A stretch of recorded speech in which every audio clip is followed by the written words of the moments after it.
السلام علیکم ورحمۃ اللہ وبرکاتہ۔ وعلیکم السلام ورحمۃ اللہ۔ الحمد للہ رب العالمین والصلاة والسلام علی سید الانبیاء والمرسلین وعلی آلہ الطیبین الطاہرین واصحابہ الاجمعین الاکرمین، اما بعد۔ قال اللہ تبارک وتعالی شہر رمضان الذی انزل فیہ القرآن، وقال جل وعلا یا ایہا الذین آمنوا کتب علیکم الصیام کما کتب علی الذین من قبلکم لعلکم تتقون۔ صدق اللہ العظیم وصدق رسولہ النبی الامین الکریم، وقال عز اسمہ فی عظمت حبیبہ ان اللہ وملائکتہ یصلون علی النبی یا ایہا الذین آمنوا صلوا علیہ وسلموا تسلیما۔ اللہم صل علی سیدنا محمد وعلی آلہ واصحابہ افضل صلواتک وعدد معلوماتک وبارک وسلم۔ معزز ناظرین و سامعین کرام، انشاءاللہ تعالی کل سے یعنی بروز منگل 13 اپریل سے انشاءاللہ تعالی نماز تراویح شروع ہو جائے گی۔ آج چاند نظر نہ آنے کی وجہ سے کل 30 شعبان کا اعلان کیا گیا۔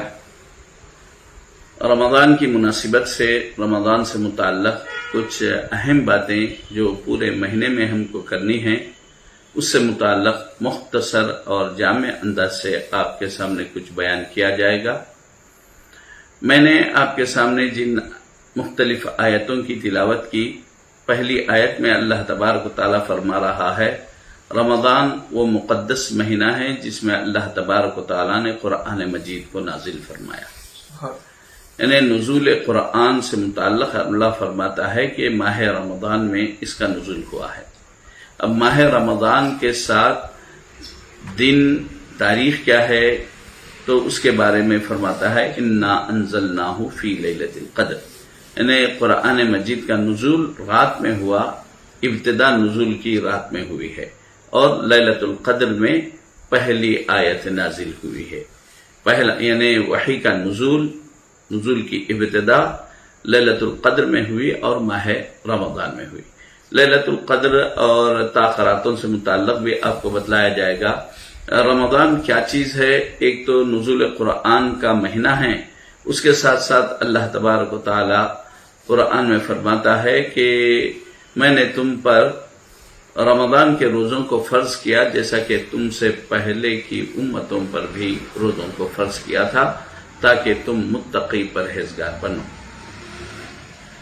تو روزے کا مقصد کیا ہے؟ اللہ تبارک و تعالی روزے رکھانے کا مقصد کیا ہے وہ اس آیت میں ذکر فرما رہا ہے۔ عزیزان گرامی، قرآن مجید یہ اللہ کا کلام ہے، اس میں کسی قسم کا شک و شبہ نہیں ہے، اس کے بارے میں شک کرنا بھی کفر ہے۔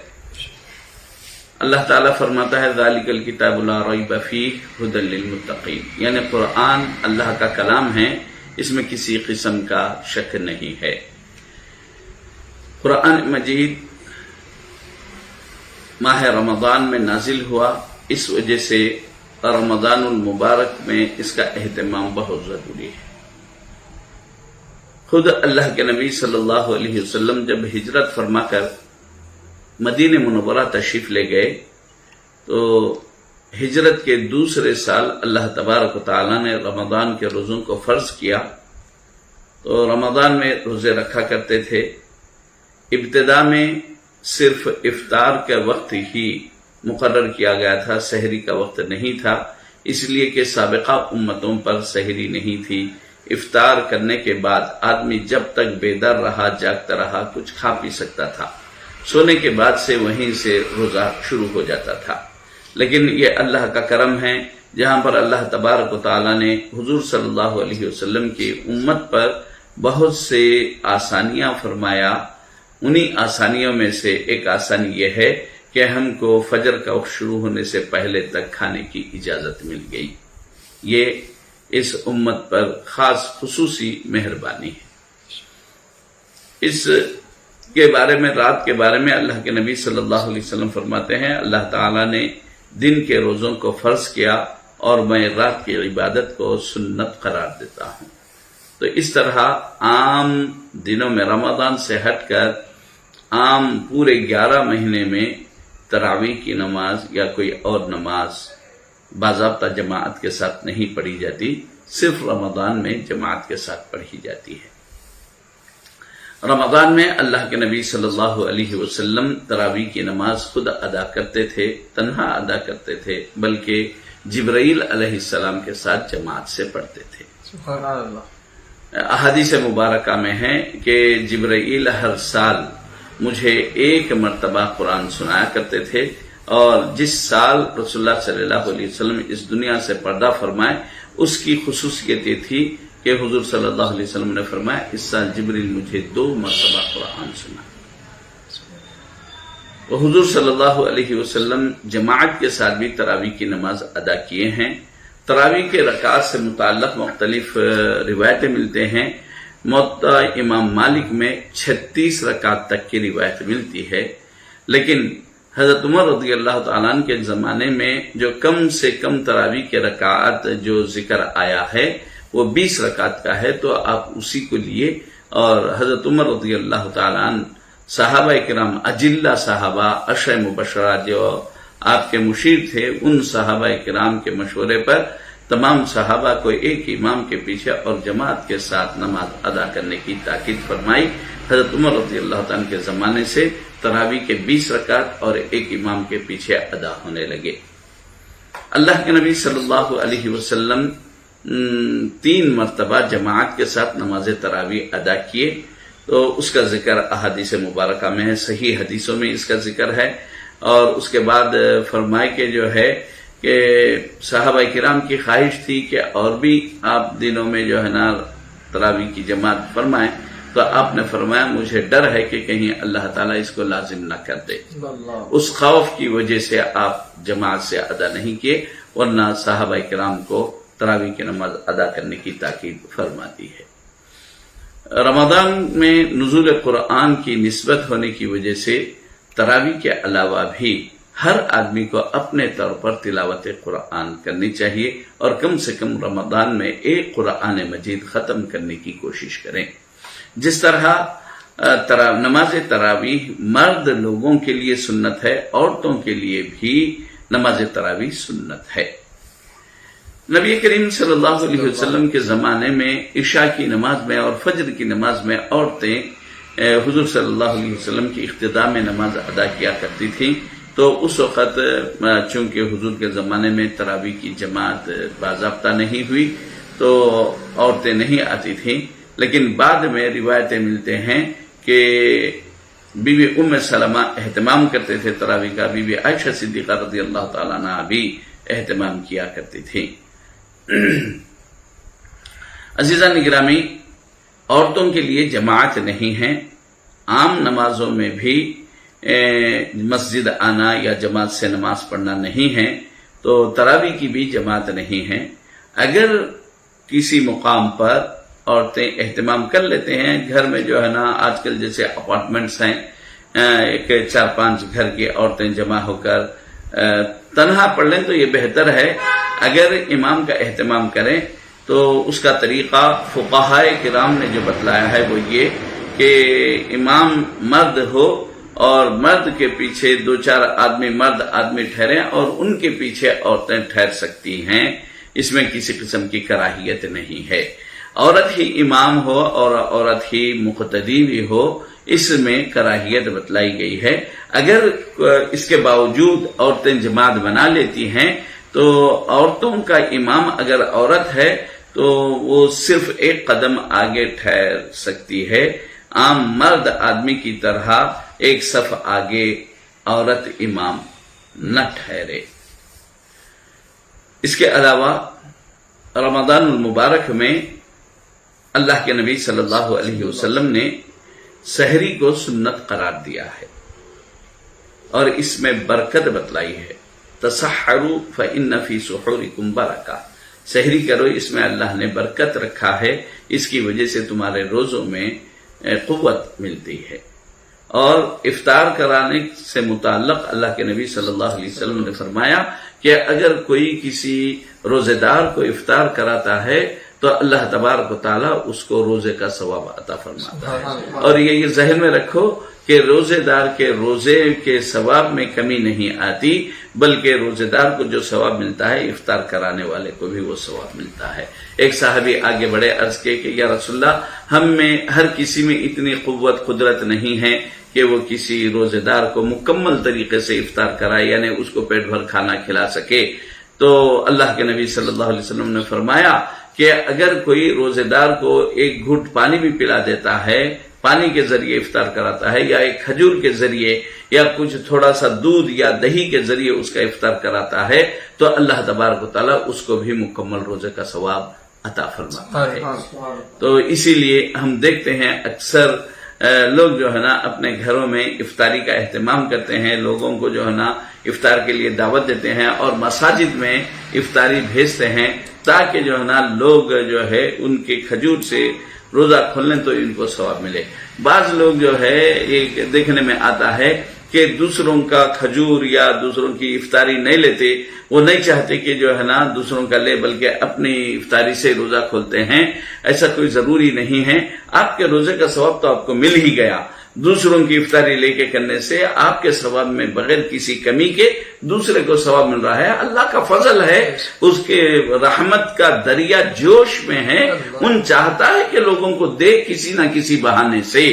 تو آپ دوسروں کے افطار، اگر آپ کو معلوم ہے کہ اس کا یہ افطار ہے، حلال ہے، اس میں کسی قسم کا شک و شبہ نہیں ہے، تو آپ دوسروں کا کھجور لے کر یا دوسروں کے پانی کے ذریعے یا افطاری کے ذریعے افطار کر سکتے ہیں.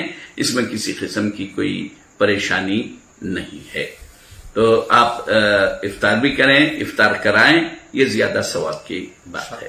اب موجودہ زمانے میں مختلف ایسے بیماریاں ہیں کہ انسان تصور نہیں کر سکتا.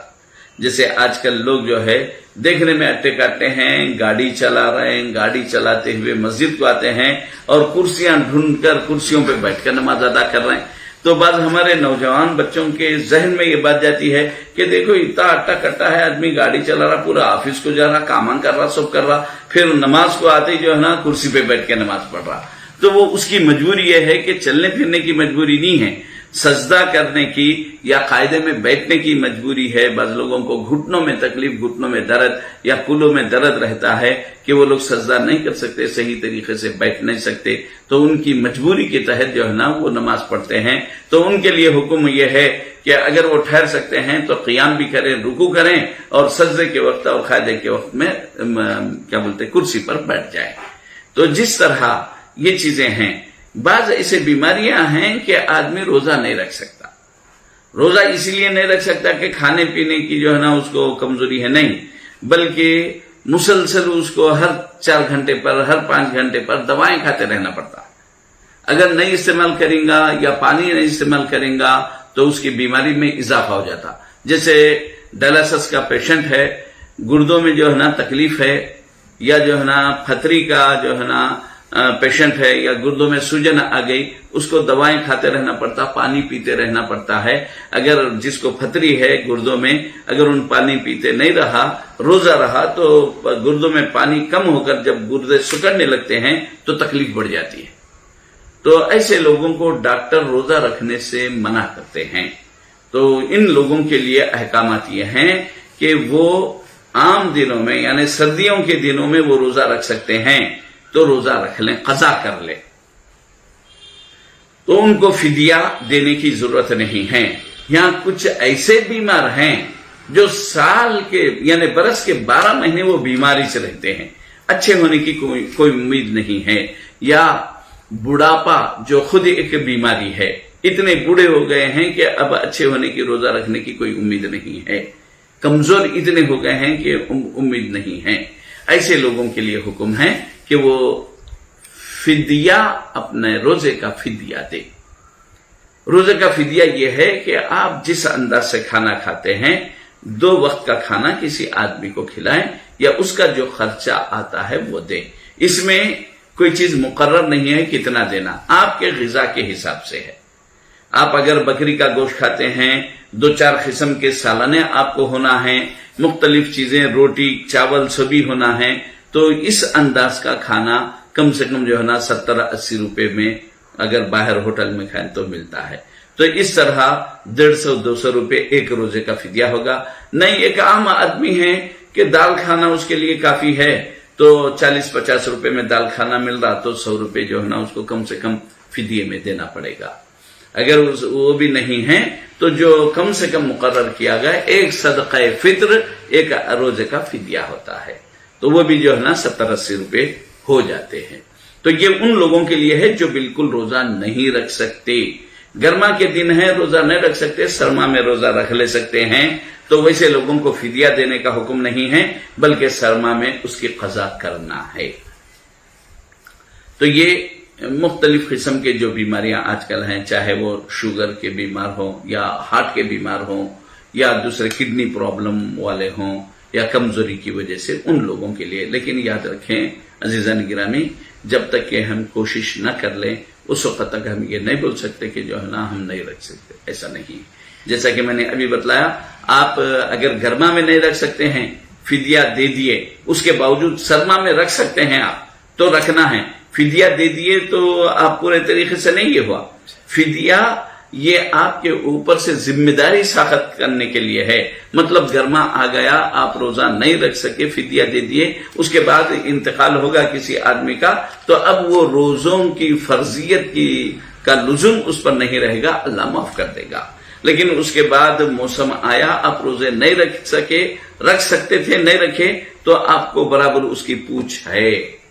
تو اس کی طرف جو ہے نا لوگ توجہ نہیں کرتے. لوگ یہ سمجھتے ہیں کہ ہم فدیہ دے دیے بس روزے کی ذمہ داری ختم ہو گئی. ایسا نہیں ہے، اہتمام کرنے کا حکم ہے.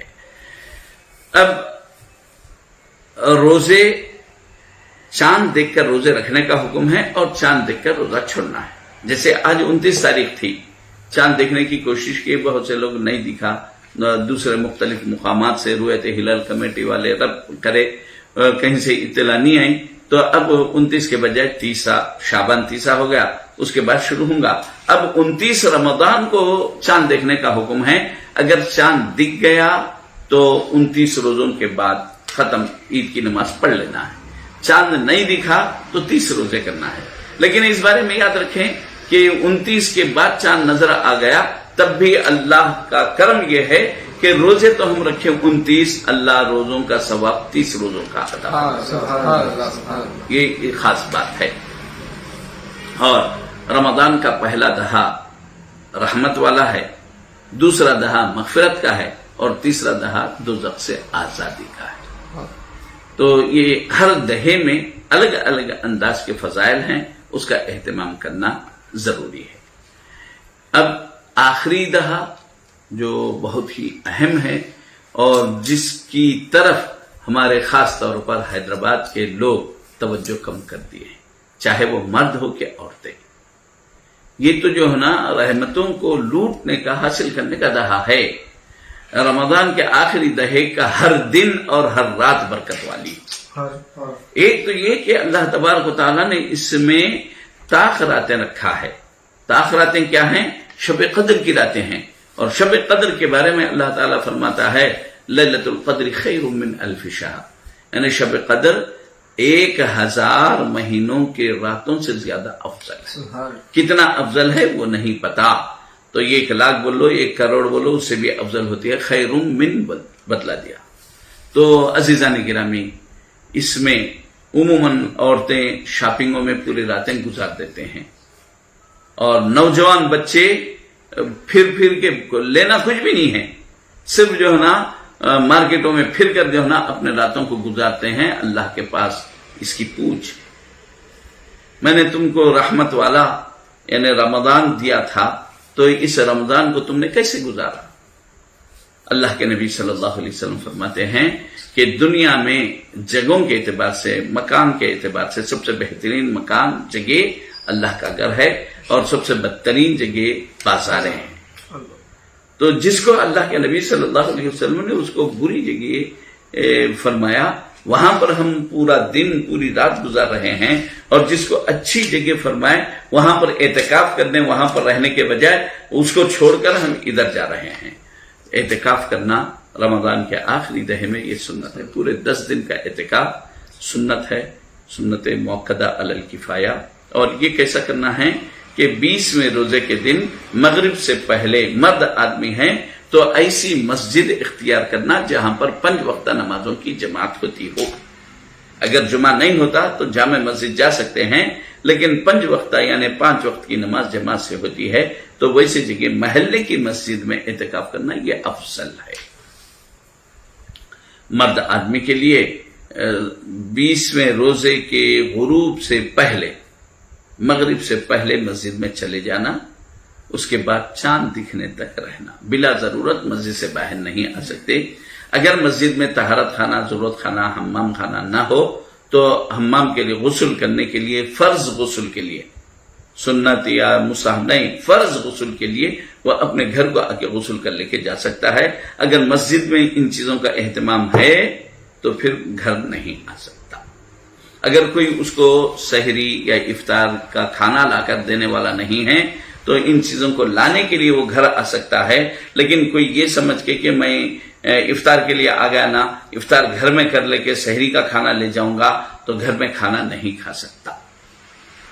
افطار کا سحری کا کھانا گھر سے مسجد لے جائیں گا، وہیں پر کھائے گا. جس طرح مرد آدمی کے لیے 10 دن کا اعتکاف سنت ہے، عورتوں کے لیے بھی اپنے گھروں میں 10 دن کا اعتکاف بیٹھنا سنت ہے. اللہ کے نبی صلی اللہ علیہ وسلم جب اعتکاف کرتے تھے تو ازواج مطہرات بھی آپ کے بازو آ گئے تھے، لیکن اللہ کے نبی صلی اللہ علیہ وسلم عورتوں کے لیے گھر کو مناسب سمجھا. آپ اس سال اپنے اعتکاف کو ختم کر دیا، قضا کیا، اور دوسرے سال 20 دن کا اعتکاف بیٹھے. یہ بتلانے کے لیے کہ عورت اعتکاف کہاں پر بیٹھنا ہے. عورت مسجد میں نہ آئے اعتکاف کے لیے بلکہ اپنے گھر میں اعتکاف بیٹھے. وہ بھی عورت بھی 10 دن کا اعتکاف اگر بیٹھنا چاہتی ہے تو اس کے لیے بھی حکم یہی ہے کہ وہ 20ویں روزے کے دن غروب آفتاب سے پہلے اپنے گھر میں کسی ایک جگہ کو مخصوص کر لے، کسی ایک کمرے کو مخصوص کر لے، اسی کمرے میں وہ رہے. اپنے کمرے میں بیٹھ کر وہ کھانے پکانے کی چیزیں تیاری کر کے دے سکتی ہے، گھر کا کام کاج بھی کر سکتی ہے، کمرے کے باہر نہ جائے. یہ عورتوں کے لیے حکم ہے. اس کے علاوہ جیسا کہ نوجوان بچے شوق میں 2 تاخراتیں 3 تاخراتوں میں یعنی 2 دن کا اعتکاف کرتے ہیں، یا مکمل 1 دن کا اعتکاف کرتے ہیں، یا 5 دن کا اعتکاف کرتے ہیں، وہ بھی نفل اعتکاف ہے، اس کا بھی ثواب اپنی جگہ ہے. لیکن اس کے لیے بھی پورے دن بھر کا اعتکاف کر رہے ہیں تو یہ غروب آفتاب سے پہلے بیٹھیں اور دوسرے دن روزہ رکھیں. یہ کریں. اعتکاف میں کرنا کیا ہے تو کوشش یہ کریں آپ یہ 10 دن میں مکمل ایک قرآن مجید کی تلاوت کی کوشش کریں، اور آپ اپنے نمازوں کی قضا کرتے رہیں. کم از کم روزانہ 1 دن کے یعنی 5 وقت کی نمازوں کی قضا کریں.